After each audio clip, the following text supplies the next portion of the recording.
Hey guys, it's Sheldon again, and for my next how-to video, I'm doing the art of running.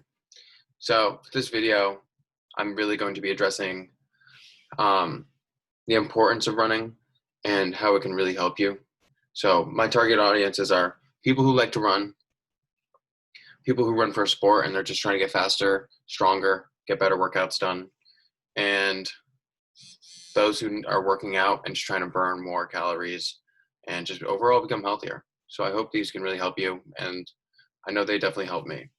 So a little background first, so you know I'm kind of credible on this. I ran for 4 years and 10 seasons and was actually holding a couple offers to run in college. Sadly, I didn't do it. I wish I did, but running was a huge part of my life and I'm very happy I did it. So I hope this can help you. I was a 2-time all-conference runner and 1-time all-state runner in high school. I ran the mile, 2-mile, and 800 meters, even clocking in one of the faster mile times at my school at the time, which was 4 minutes and 26 seconds. So I hope this can help you. The first thing I'm going to address for running, and probably the most important thing, is a strategic breathing pattern. And I don't know about you guys, my freshman year I had really big problems with this, but I know some people get these sort of cramps in their ribs about right here. And that's actually from a very common misconception that people have, that when they breathe through their chest. See how only this hand's moving and this hand's not? Because you're breathing with your chest, which is actually kind of hard for me because my body is kind of used to belly breathing at this point, which is what you actually need to do to become a faster and stronger runner.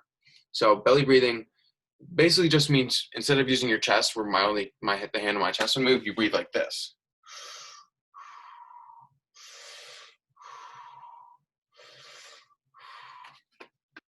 And I know this is a very hard way to breathe for some people. I know it took me over a year to learn and have it kind of become just a regular part of my day. And that's just how my body does it now, just because I used to always grind on that and make sure I did that to get rid of the cramping.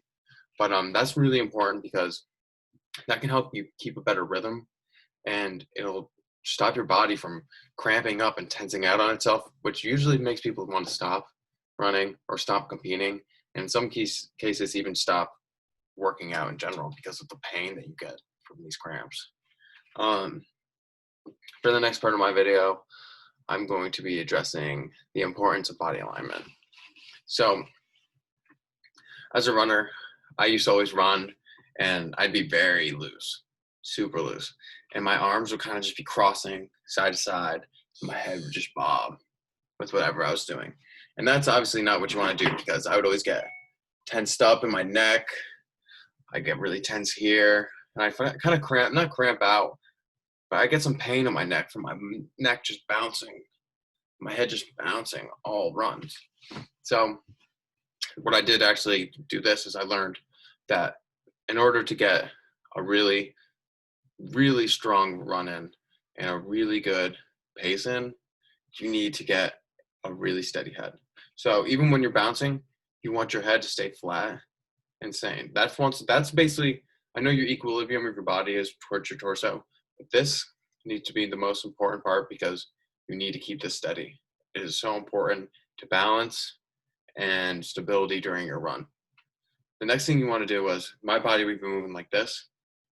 And I learned that actually you want to keep your arms from crossing this equilibrium, or the center point of your body. So you want them actually to be going straight forward, because when you run, you're throwing your momentum with each swing of your arms. And you want to be going forward, obviously, towards the finish line or towards wherever your destination is. So you want to make sure you're throwing your arms forward and going towards your target. That's a really important part too.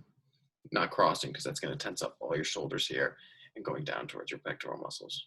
So all you want to do is keep them straight, whether they're closed or full, straight. The next really important thing I wanted to address was the importance of running on your toes. And I even have one of my old running sneakers here to help show. When really pulling the shoe apart, I see that I used to always run on my toes. And that's how I was taught to run, because you want to push off on your toes. And it's really important to push off on your toes because that's where you can get the most spring and most push out of your step. I know a lot of people go heel to toe, but that's actually really bad for your Achilles and really bad for your knee. And I know a lot of people don't really address that, but that your knee is obviously so important. If you have bad knees or if you feel like you're stomping really hard, that's what your problem is. You want to be running on your toes. You want to be running light. You want to be running light. So your step, pull down to about here. So only about this much is coming off the ground, or maybe even right there. That's probably the most I'd say, probably right there. And then pushing back up because you want to have light and really strong strides. Besides that, I have always open to more questions and any way I can help. I have a lot of experience running and I kind of know what I'm talking about, but I just wanted to address the fact that running is a beautiful thing and it's extremely powerful. It helps so many people around the world and it's super important to your health.